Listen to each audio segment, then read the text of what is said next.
How's it going then, guys? Hope you're all doing absolutely fantastic. Welcome to a long overdue updated custom tactics video. We have had a brand new patch drop on FT25, the mid-season overhaul, which I'm very much looking forward to playing and getting to an understanding of what's changed and overall if it feels like a different game. So let me know how you find it down below in the comments. But time for the tactics today. So I basically this year have predominantly ran 4-4-2, and that is the formation that we are going to be running today, and I'll talk you through why we're running it. So 4-4-2 flat is the formation that we're playing. Build up style, I go short passing personally. I know a lot of people like balance, and I think that's absolutely fine. I'm not a massive fan of counter myself, but short passing just essentially means that whenever I pick up the ball as I'm transitioning forward, my players are kind of looking towards me, wanting to have the ball into feet, and then what I'm using to ensure that I'm getting movement, that I'm getting runners, is obviously triggering runners, player locks, creative runs, and so on. So I'm kind of getting the best of both worlds from that. Obviously, you can bring a player short by tapping R1, RB, or you can send them long by doing L1, LB. So that's kind of the thought process of why I'm doing that and what I want from that. Defensive approach. I think pretty much every person, man and their dog right now is running a really high line and having that automatic offside trap. I'm running 95 now. I obviously understand this for a lot of people might be too high. I think if you are not very comfortable with right stick switching, with tracking over the top through balls, with tracking through balls and understanding when you need to switch to your defenders, you might not want to run as high of a line because obviously it does kind of have a negative on that side. So you might want to run something more around 60, 65. If you're on old gen, I always say that, kind of keeping it neutral at 50 can be good, purely because old gen is a very free-flowing game. Now, player roles. I think this is obviously dependent on who you have and your play style and what you want. For me, I have to play with a big player up front. So at the minute, we're using Strand Larson. He's a Wolves player, which upsets me as a West Brom fan, but that's who I've been using. And then I'm also running Socrates. I have to run a big player, essentially, to look for those crosses, to look for that aerial, to look for the back post player locks, whatever it may be. I use target forward. I'm not a massive fan of it, in all honesty, because they kind of drop in when you're transitioning forward to obviously be like, yeah, dink it into me, play into it when you're in that final third, which they come off that last defender, and I don't always want that. Sometimes it's really beneficial, sometimes it's not. They want to look to link up play, whether it's into chest, their head, into feet, and so on. Poacher, I'm a massive fan of. I think the movements to run in between, on that offside line is really, really good. Haaland was a player which I've used in that role so many times, and I really, really like. For my left mid, now I don't normally run wide playmaker. I'm using this purely because I have Ribery. I'd normally just run winger here. I'm giving wide playmaker a go as that plus just to see if I can get a little bit more outlet on there. And then on that right side, we're using Palmer on the inside forward. I am much more of a fan of inside forward in this 4-4-2. It almost essentially makes it like a 4-2-2. I feel like when you're attacking, it brings everyone just that little bit more narrow, and then you can trigger your fullbacks on the run on the overlap should you wish to. I'm not a fan of running both of my CMs kind of going forward. I really like Valverde in that holding, ball-winning midfielder role, just having him there to break up the counter-attack when the opponent's looking to transition. He is there to be that man and be that player to stop me doing that. So use someone similar. I am using Hullet as that box-to-box. I don't know why. I've not used Hullet in many, many years. I didn't really kind of look into his card and think. He has aerial plus. So I've actually been using him to kind of run in and dinking the ball into him a lot and having a lot of success with using him in that area, running off Larson, running off Socrates. You don't need to have, Hullet in that role, but having someone that will get forward, box to box or playmaker is absolutely fine. You'll have a lot of success with it. Now, I'm okay with having one wing back as a kind of pushing forward wing back, and then the other one on defend. So I have Maicon on fullback and then defend, and I have Roberto on wing back and support. He gets forward a little bit as we're moving forward, and then I can trigger him on that run, look for a 1-2, lay him off, get him going, and he does that. It doesn't mean that I don't attack on this right hand side with Maicon. I will send Maicon on some runs because obviously Palmer comes in narrow. It means I have no width out wide. I don't ever really have the switch on to Maicon because obviously he doesn't go forward. So that is obviously a caveat to this kind of setup and formation. So do be mindful of that.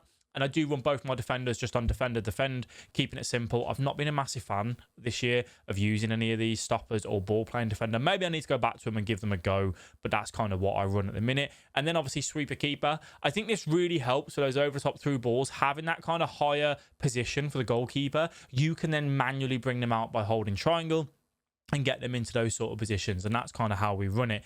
Now, that's what I run, you know, in the start of the game and throughout the game. Yes, I will change into different stuff if I need to, but that is what we are setting up. So I'm going to go jump into a game and show you exactly how it works in game. Right then, let's rock and roll. So just changing straight into that 4-4-2. I do have another 4-4-2 set up as well, actually. Because obviously that is the formation that I start in, and that one's just a little bit more defensive if I want to change into that, moving obviously the fullback onto fullback defend, and making it really, really difficult for the opponent to break down. If I'm looking to see out a game, you know, if I'm like 2-0 up, 3-0 up, 75th minute or so, then I can change into that. Just using second man press there, Maicon should win that. We'll go backwards here, out towards the corner flag, and then if we need to use a goalkeeper, which we can just lay that out there. We will use out to that left-hand side. Wanted to go into Roberto, not Ribery, but that's all right. We should get there in the middle. Then tapping L1 now, trying to look to trigger those runners. We saw Socrates go. Unfortunately, Strand Larson, obviously a little bit heavy on the ball. You can see that automatic offside trap coming through with this high defensive line that we have. As I said, for some people, you will really like it. Some people, not so much. Definitely something for you to try out if you haven't already. It's been very, very popular over the recent years, having that sort of auto offside trap. I actually wasn't using it for a while, and then I kind of thought, you know what, let's give it a go. Let's see how I get on with it. And I just found it much, much easier to really box the opponent in and actually reduce the gap in between the midfielders and the defense. And I think that really helps you kind of defend in those sort of positions. So just looking for Socrates to run out to there. You can see that creative run. I'm tapping L1 now. I'm sending Strand Larson in the box. He's just gone too far. Could look for the player lock. We'll go one more. Oh, maybe I should have dinked that actually. I've stepped up here, which is bad. Maicon, good read. So there you can see how like the right stick switching. This is a scenario where I'll use Maicon to come forward. I changed at the last minute. I wasn't going to play that pass because it was so obvious, but thankfully Maicon's rapid. He will get back in. No problem. Use second man press here, cover in the middle. He's obviously got that pass there. Use second man press again, trying to cover this pass into Carvalho. Manages to find it, you know. I was really, really poor defending from him. Maybe I should have been more aggressive. I don't think I needed to be as like passive with my second man press that I had. All right, let's go. Let's continue. Trying to fizz that one through, but a bit silly. Can tap L1, send Socrates. I'm probably going to move Strand Larson here. I wanted to look for the player lock, but didn't have enough time. Roberto Carlos on me straight away. Palmer should win that. Just holding L2 just to shield that. We'll go straight forward. Look maybe for that L1 speed boost. Trying to brute force our way through. When you use a big player like that, you know, whether it's Haaland, Strand Larson, at times you are a little bit kind of limited in what you can do with the ball at your feet. So you kind of do, just moving the keeper here, looking for that finesse. You kind of do have to just sometimes gamble on that like L1 speed boost or just that drive with sprint, whatever it may be. And yeah, you can find your way. Just tapping L1, sending Ribery now, using that creative run. And then it's a lovely little dink. Is it in? Yeah, nice. So you can see how I tapped L1 and then I flick the right analog stick into the direction that Ribery goes. And then I tap L1 again to send him on a straight run. So I didn't want him to carry on running on that angle that we had. So then I tap L1 like I've done there with Socrates. Originally sent him downwards, then just tapping L1 to say, can you please now just run in a straight line? It's a really good way just to manipulate your runs. Because if you only rely on L1 runs, they only run in that straight line. While that creative run will give you... misread that. That creative run will just give you that little bit of an angle. And then obviously you can change it. So like same again there. Oh, I cancelled my pass. I think he went offside. Can I take him on here? Look for a quick step over. Cole Palmer, team of the year. What do you reckon? Oh, what a player, by the way. What a player. Just keep tracking in the middle. Can be aggressive there. Press that circle button. Get that tackle in. Got to go forward here. Maybe I should have gone out into the space. It's getting a bit sloppy in the middle. I need to be a little bit better. So I'll just look to go out here. I'll tap L1. Send Roberto on that run. We'll lay that ball up. Just see if we can wait. There he is. Bang. That's a foul, surely. That last man? Is that red? Yeah, that's a little bit sad for him, actually. I was so far, like, up and away. Like, pretty crazy. He's obviously going to leave. Is he going to leave or is he just going to make changes? Yeah, a little bit sad for him. I was obviously a little bit further away from the goal, but ultimately the right centre back was so far away, or the left centre back, sorry, that obviously he wouldn't have been there to cover. But a really good example again of how we can kind of use those fullbacks, relying on tapping that L1, pointing the left stick at them, seeing them going, and then just playing and waiting for them to, basically penetrate that defensive line when they're about to go offside. That's when I want to try and look to bring them involved. Sometimes you might bring them in earlier and look to use the triangle patterns and kind of your give and goes. But yeah, really, really good example there. And John Stones is off. I am going to hit this, but I think it's probably going to be one for Z Roberto, I think. Do I want Hullet on it or not? I'll go Z Roberto. I'll go for that outside. Not as good as they used to be over many years ago. But I think about there should do the job. 3 and a bit bars of power. Look to green time it. Oh, he's got so much curve on him, Where I'm like a little bit rusty, I haven't been playing the game as much. I played champs, and that's kind of been it over the last month or so. I really underestimate actually how much curve you can get on them. Go forward, tap L1, send Palmer on a run. Can I find him? It's a poor ball with triangle. Should I have gone over the top there maybe just to try and say see you later to Roberto Carlos? Tracking that run, using second man press, and then manually switching back in with just for that L1 just to apply that pressure myself. Carry on pulling across here. He's got a man at the top. I'll bring Ribery back just to try and help and cover that. Again, using that second man press. He's got that through. I bring the keeper out really quick, but I can't believe he got that through. Fair play. I thought obviously in the lane with Canate. Can I run? No. Silly. I win that though. No, I don't. Tap L1, bring Valverde back. Second man press again. You can just see that little green icon holding that R1 and bringing that player back. We're going to look for that creative run here. Again, we'll try and send Hullet a little bit slow, a little bit sloppy on it. Watch that runner in the middle. Press tackle. Nice. No, I've done the good old give the ball away as soon as you win it back, but we're all right. Just going to send Z Roberto here. We'll look to carry on using him. Look for that one over the top this time. Bang. And Socrates going to the back post.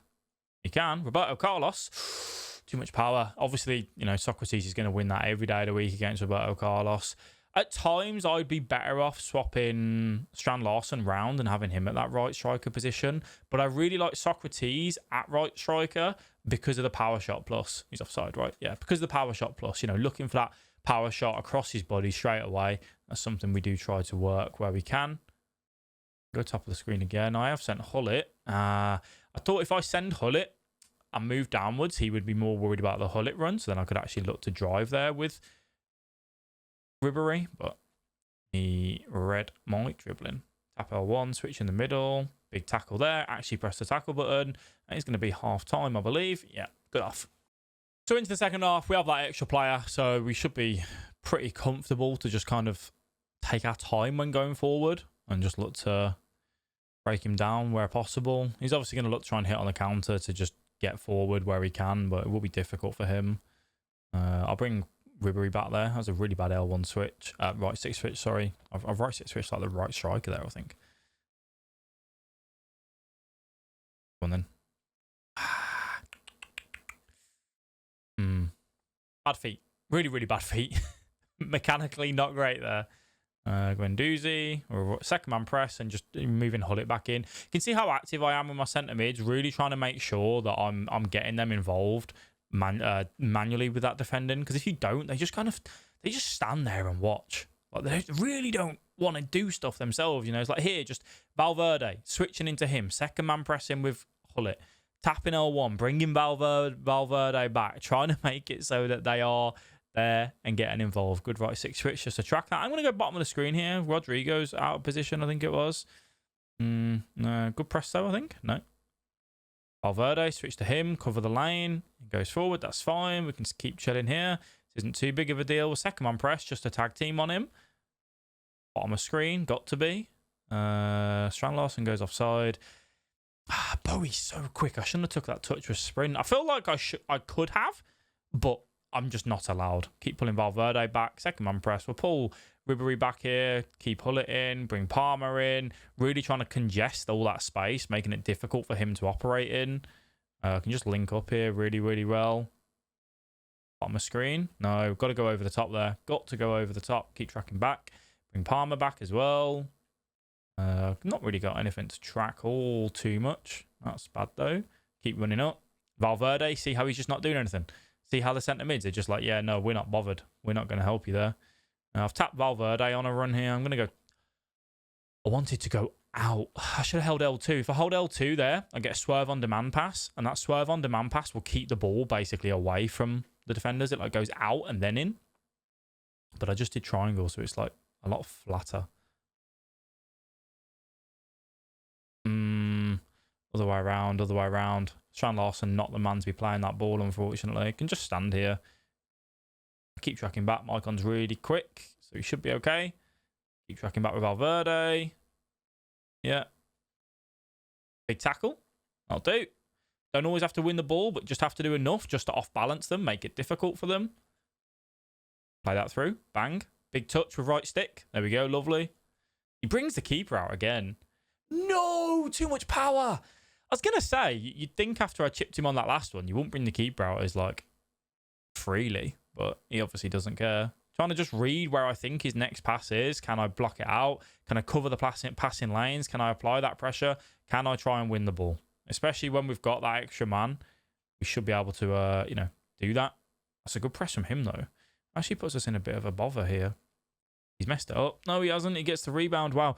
Coming across, just thinking if he wants to cut in on the inside, which he does. Big tackle there with Maicon. Again, pressing that circle button. So many people are just like scared to do it. And it will always put you in a bit of trouble. When the ball is there to be won, press the circle button. I'm trying to dribble with Strand Larson. I really need to get out of that habit of... I want the big man because I like crossing. But then I also try and treat them at times as if they are capable of doing said dribbling. Like even there, right? Pull it. Lovely. I've bottled it. I've actually choked it. He brought the keeper out and then I kind of got a bit panicky. And then I got caught and then I didn't want to shoot. And then I thought, oh, I'll give it Socrates. And Socrates slows down. And that was just really, really bad from me. Really, really bad. All right, let's go. Again, trying to dribble with Strand Larson. To be fair, that one kind of caught me off a little bit because I thought Socrates was going to be the one in that position because obviously he plays right striker. I'm just going to drive forward here. That foul. Yeah, another one. I've just realised, by the way, you got another red card for that. He's down to 9 men. And I'm only winning 1-1. All right, I'm going to trust Hullet on this. You ready? It's going to be an eyes closed. Eyes closed now. I've closed it after I've already hit it, by the way. Bang! There we go. It doesn't really work if you you shoot and then close your eyes after you put the input in. I'm silly. It's first game of the day, first recording in a while, so give me the benefit of the doubt. Yeah, it's down to 9 players. Like this isn't great for him. I did a right stick switch and then it obviously takes a touch with a right stick because I won it earlier. I'll get there? Yeah, I do. Lovely. All right, time. Tap L1. I'll send Hullet on a run here. I wanted to go into Hullet. That's poor, though. I didn't really need to play it as I did. I'm squaring that up. I was worried I was going to get caught straight on the press then. I will switch this with just L1 triangle. Do I keep it in? Yeah, nice. I'll send Ribery down the wing. Again, using that creative run. Tap L1 here. Send Strand Larson in the box. I'll have this to Palmer, though. I'll knock it down. I'll finish it. Ooh, it's beautiful. It's beautiful. We've took advantage of nine players. That's what we needed to win. Let's go. But yeah, the 4-4-2, to be fair, I didn't talk about this at the start. The 4-4-2 is a formation which I think works really, really well when you treat it as like a zigzag, like up and down, up and down. Don't always just go to the strikers and then just go, 1-2, 1-2, 1-2. Work it up. Work it across, like here, just working it up. I'm going to see if I can get towards the byline. And then as I come back in, it's about then going, okay, now can I work it down? And as you move it downwards like that, that's essentially where you are going to find the space. Yes, obviously, I've got 9 men there, so it's going to be much easier for me to do that. But you kind of get the idea. Right, I'll love and leave you there. Nothing else for me to really talk about. If you enjoyed the video, do let me know down below in the comments. Let me know how you've all been doing, how you've been finding FC25 of late, what you're struggling with. And we will make some videos to help you guys. Thank you so much for watching. I will catch you all in the next one. Bye-bye.